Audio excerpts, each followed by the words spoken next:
Is this the most frustrating part of your weekend? If so, I'm gonna fix that for you today.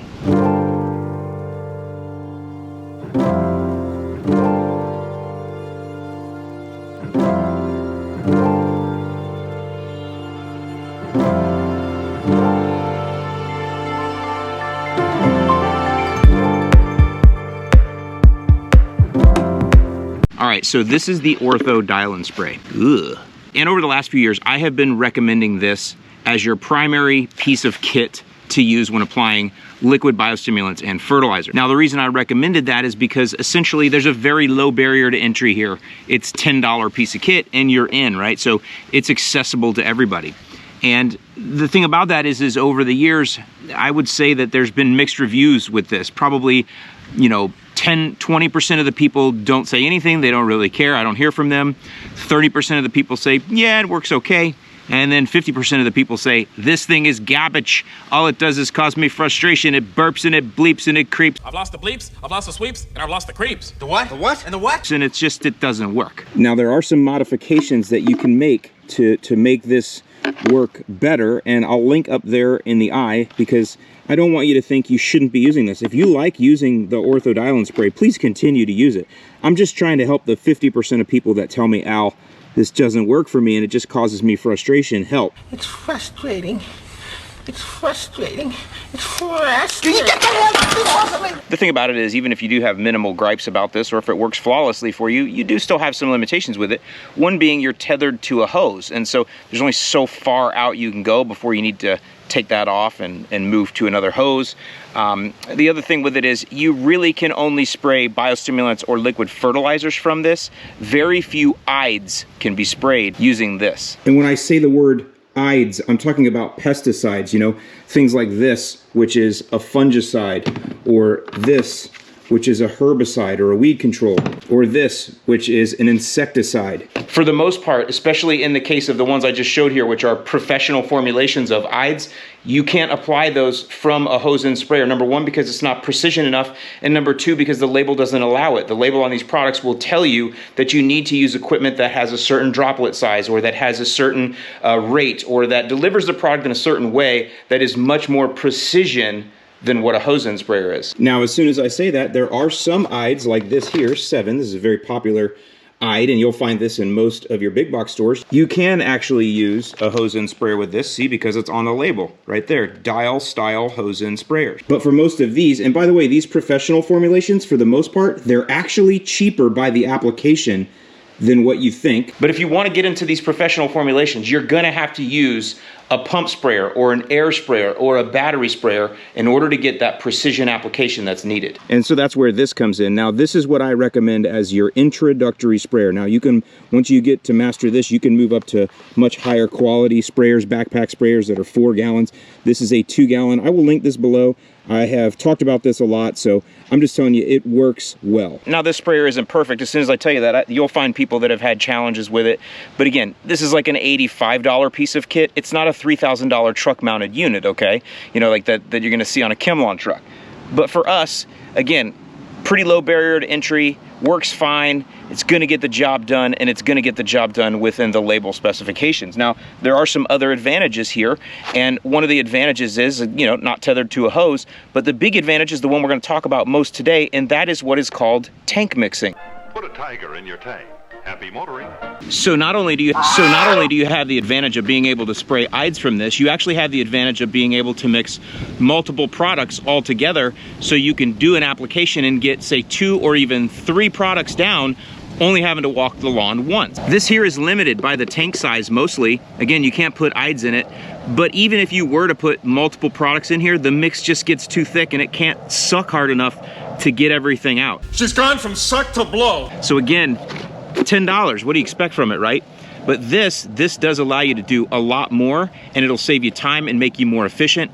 And also it works a lot better. It flows well. It's gonna cause you much less frustration. And then over time, learning this will open you up to a much broader range of applications that you can make. Now, one other thing though, I don't make this thing. It's made by another company, so they're not gonna give you the tips that I prefer to use. So you do have to buy some separate tips. I'm gonna link below to some blog posts that I did on these T-Jet tips.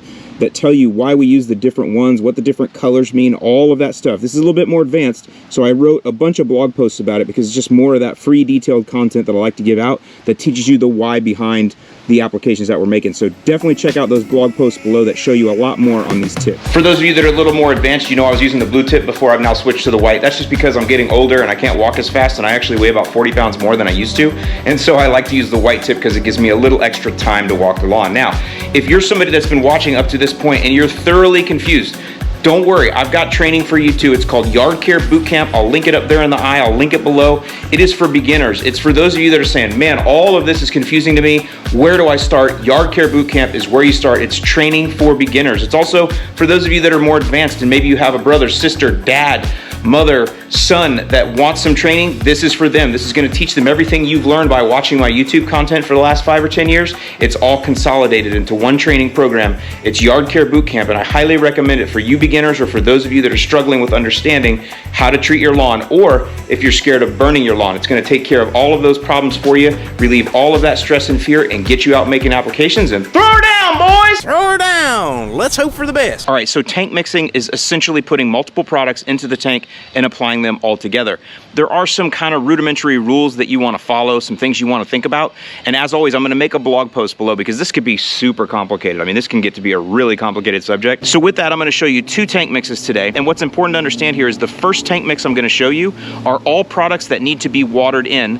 And the second tank mix I'm going to show you are all products that need to stay on the lawn and not be watered in for a period of time. That's the first consideration in a tank mix.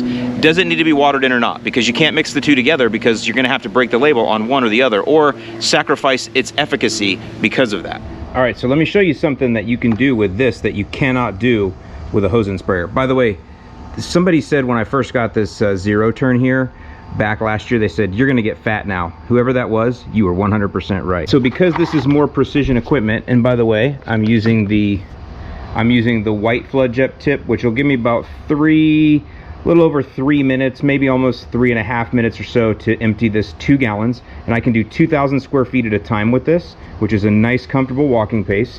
If you don't understand all of this, that's when you want to sign up for Yard Care Boot Camp, because we kind of go over some of this. But what you can do is you can actually mix multiple products. So the first one I'm going to do is grub control. I had grubs get me last year. Now, this is way too early for grub control for 90% of you, but in South Florida, we're coming right into the window here very soon because we're way ahead of you guys, so I need to get down my preventative. This is imidacloprid. This is one of the old school products that you can use. This will give you about, I don't know, 3 to 4 months protection, which should be fine.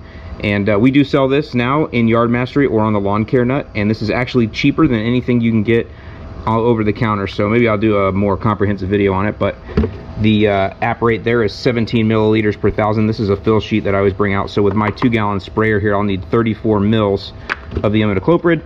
I'm also going to put down Pennant Magnum today because I have a massive problem with Kalinga, and this will suppress it. I think it's labeled to prevent, but it definitely suppresses Kalinga.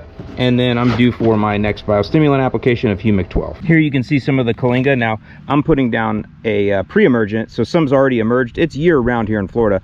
I'll have to address this later with post-emergent, but because I just mowed, I can't spray. You're not supposed. The weed controls that I would use to take care of this don't want you to mow for a couple of days before or after. So I'll do that in another video, but I just want to show you this is Kalinga, and it's everywhere. So I'll have to kill what's here later, but I'm still going to put down my preventative now so I can prevent more in the future. So I'm going to end up doing the whole lawn, but for just purposes of this video, I'm going to do this section here, 2,000 square feet, which means I have a 2-gallon sprayer. So it makes it nice and simple and easy. If you haven't measured your lawn, by the way, you should do that. And once again, that's something you can learn about in boot camp and how that applies to everything else you do throughout the year. First thing you want to do is fill to 1/3 full of water. Normally I would say half full of water, but we got 3 products going in, so we're going to throw water in on top of each one, so we don't want it too full. As far as the order goes, we're going to go imidacloprid first, then the Pennant, then we're going to go with the Humic 12 last. Okay, so this is where reading the labels comes in and is important. This is the label from Pennant Magnum. One thing you should do is find the PDF version of the label online and do a Command F, which is to search the PDF document and type in the word tank mix. And you can see it's going to tell you mixing procedures. So the first thing, fill the spray tank 1/4 full with water. check. And then it tells you the order that your different products should be added. You can see number 1, add all products packaged in water-soluble bags. We don't have anything like that, so we go to number 2, continue agitation, then add water dispersible granules. We don't have that. But if you did have the prodiamine WDG, that would go in now. We don't have that here, but if you did, that would go in here. Number 3, add any wettable powders. We don't have any wettable powders, so we go on to number 4. Add spray adjuvants or spray markers. I don't have any adjuvants or markers, so I go on to number 5. Add flowable liquids or suspension concentrates. I do have a flowable, and that's the imidacloprid, so that goes into the water now. I agitate and add a little more water on top, and then finally number 6, add the Pennant Magnum to the spray tank last, so I add that. Now, I like to add my IDES to clean water and then add my Humic 12, which is a biostimulant, last. That is my preference, and that is what I recommend you do as well. Mix your IDES in clean water first, then add your biostimulants, such as RGS, Humic 12, or Aerate.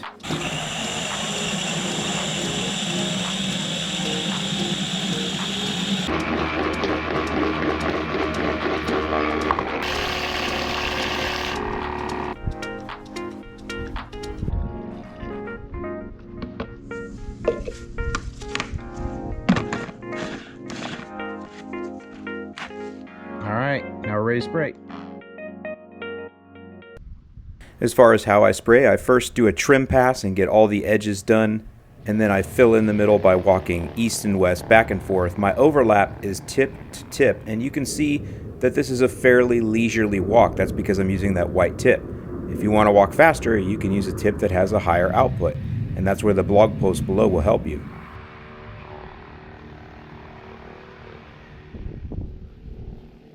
In the end, I had just a little bit left over, and if that's the case, I always put that right around the edges because with a pre-emergent, those are the areas that tend to get the most breakthrough.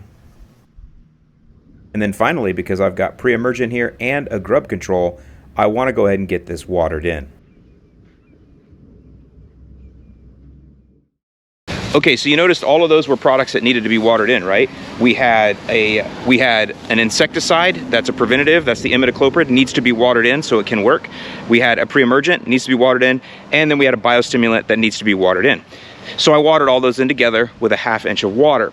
Now there was a specific order I mixed those in, and that was because I read the labels on the products. That's where the blog post below is going to come in to give you a lot more detail. But I'm just saying you got to read the label to understand what order to mix these in, because if you don't mix them in the right order, there can be some challenges with clumping or foaming or other things like that. So that's always a consideration. But I can tell you for the most part, the products that I talk about here in my videos, those can be mixed together safely and fine, but you just want to go ahead and read the label first. All right, now this second tank mix that I'm going to do here, this is all going to be stuff that stays on top of the lawn. We're going to use 2 different post-emergent weed controls that need to be left on top.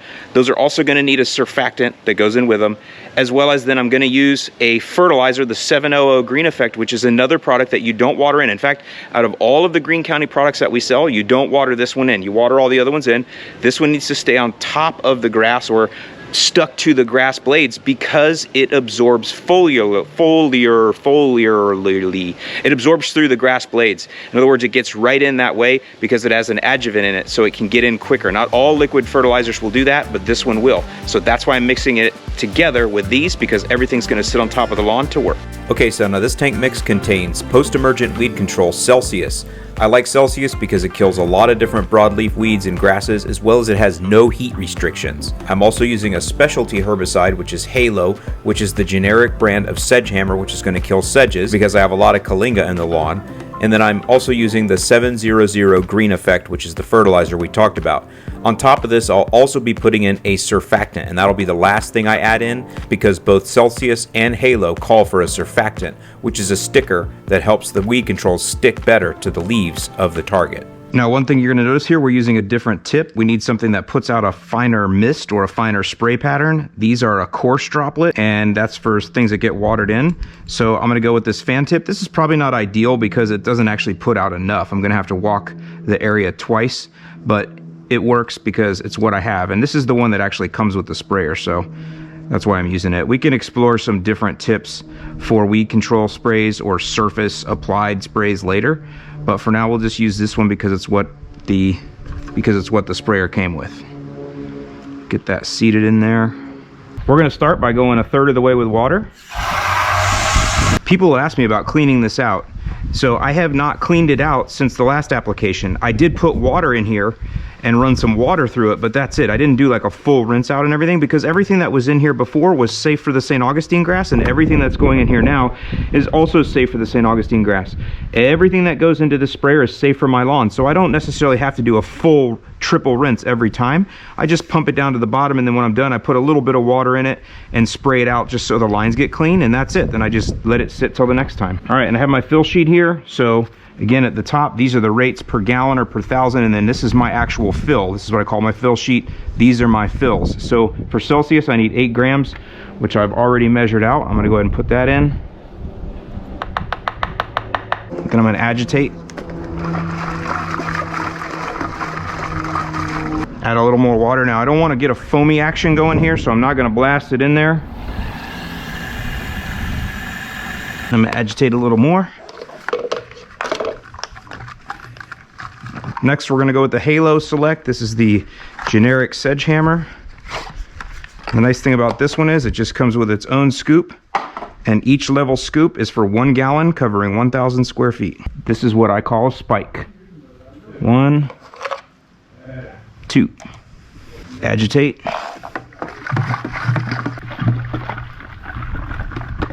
Add more water. Agitate again.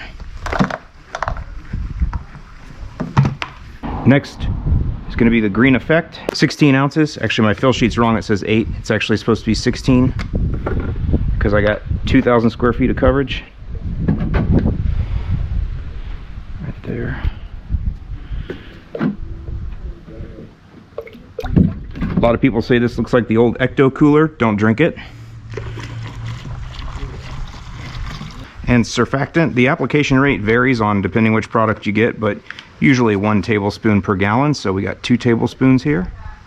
There we go. I think I forgot to agitate after the Greene Effect, so you should definitely do that. You want to agitate between every addition.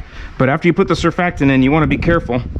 You want to swirl more than shake because you don't want it to bubble up too much. If it does bubble up, just let the bubbles settle, but it's just something you don't want to deal with. That's why I'm not using a heavy stream right here, even though heavy stream was my nickname in college. Okay, now we're gonna shake it some more, agitate some more.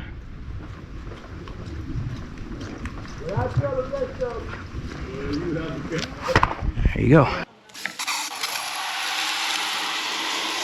You'll also see me spraying out a bit into a container before I go out to the lawn.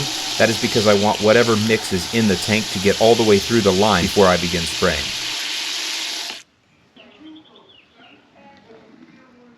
Now this tip doesn't put out near the volume that the flood jet does, so I walked extremely slowly, and which is fine because I really want the leaves of the weeds and the leaves of the grass to be coated until wet. I could have walked a little faster and did this in 2 passes, but I decided to just walk extremely slow, concentrate on what I was doing, and get it all done in 1 single pass.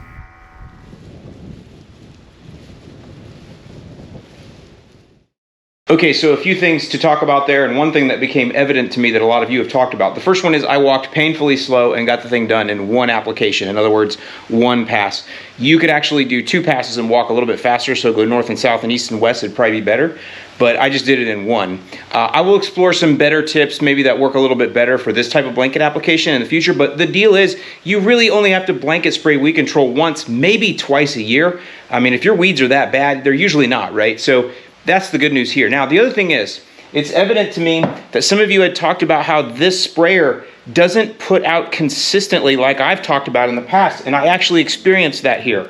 In other words, so I have 2 batteries. This is the old one. This old one here, when you turn on the diaphragm pump, what it does is it senses the pressure in the tank somehow, and when it drops below a certain pressure, it fires back up and repressurizes the tank. This one does really well with that, and it keeps up with me fine. This one would let the pressure go, not almost to 0, but let it go very low. It was evident, I could feel it before it would fire back up. And so I think that's what some of you have been experiencing. You're like, Alan, I'm not getting the same flow rates that you are. Well, that's because I had only tested on this one old battery. This is a new one. I don't know if I bought this somewhere along the way or what. This one definitely cycles differently, poorly actually. So I don't know, Fountainhead Group is who makes this. I don't know if they have poor quality control. I mean, I don't want to disparage them, but these are definitely, but these two batteries definitely do not cycle the same. So Fountainhead Group, if you're watching this, y'all got to get something fixed up there, or maybe give us an explanation, because I've recommended thousands of these sprayers to people and my name is kind of on the line. And that's one of the detriments to me recommending other people's products. I have no control over their quality control or what they do. And that's why you've seen me over the years develop my own products, make my own things. People think I'm greedy and I want to make all this money. It's because I can't trust these people all the time. So I didn't really want to reveal this now. I wanted to wait, but I've revealed it to my private group. But I am coming out with my own backpack sprayer. It's going to be a 4-gallon. And it's not going to be for a while, so I dread all the emails I'm going to get asking when it's coming. But I'll be able to control the quality there. I've seen the backpack sprayer wars going on. Every company and their brother now makes backpack sprayers, and they're sending out free ones to anybody that has a YouTube channel. And I think that's all great.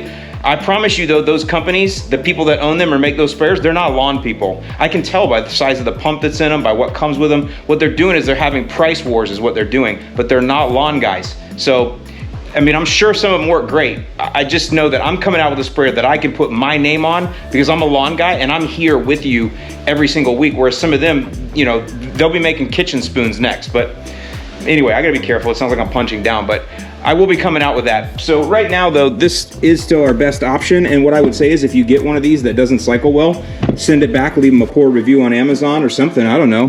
Hopefully you'll just have to send it back once or twice until you get one that actually works. Anyway, I guess I'm sorry. I've seen you guys talking about this and I didn't experience it, so I didn't know, but it kind of ruins the video. Not really. So whatever, if you have another backpack sprayer, another battery sprayer, and there are some good ones out there, I don't want you to think they're not, at least the tank mixing portion should be something helpful to you, should help you to advance your strategy in that, and we can just talk more in the comments below. All right, well, I don't want to end this thing on a negative note. Some things just get me really fired up. Also, the wind is picking up, and I really need to finish the rest of the lawn, but I can't now, so have to push that off to next week. So this video will probably come out on Easter, so happy Easter, happy Resurrection Day. I hope you guys have a great rest of your Sunday and a great week ahead. I'm Alan Hain, the Lawn Care Nut. Thank you so much for watching, and I'll see you in the lawn.